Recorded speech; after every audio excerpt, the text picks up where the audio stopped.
kinh ca tao chi nang cùng nu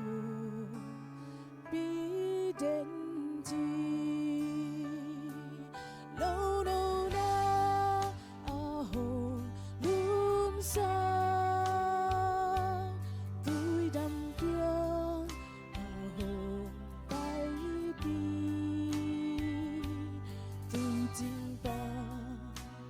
hồng tôn bi nàng cùng nu bi đến chi ang sức hồng tôn đến na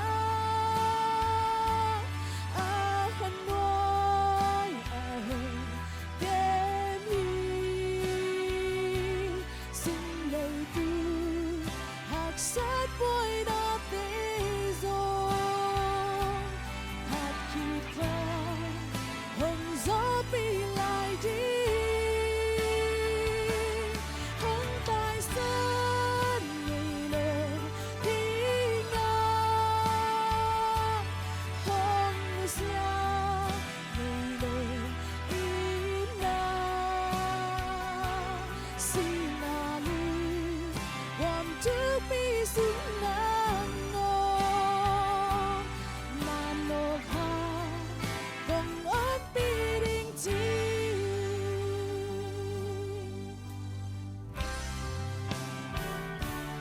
đi để khao ác gì khen tê vui lệ vai sầu kinh rồi và sẽ đi hồng nô bi đến chi ang xuống hồng bông đến na hân nói hồng kém hi xin lời từ hạt sát vui đã tê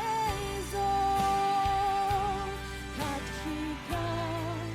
hồng gió bị lại đi hồng tại sao ngày lên đi ngang hồng xa ngày lên im ngang xin là đi hoàn trước bi xin ngang ngon là nộp hà đồng ớt bi đình chi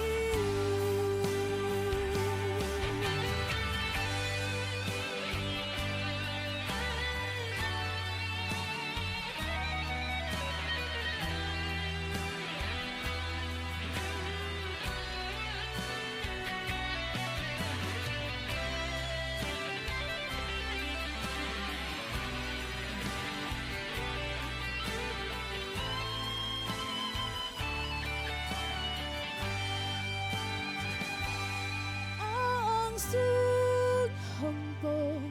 đến na khăn nói hồng kém hi xin lời từ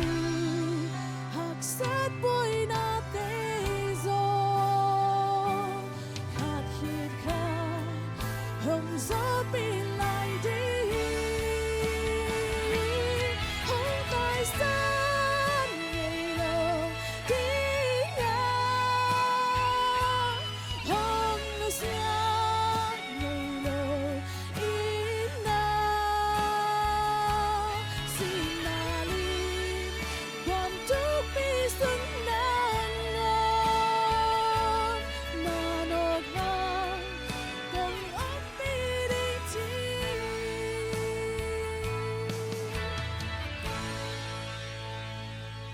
xin là đi hoàn trước bi xin ngang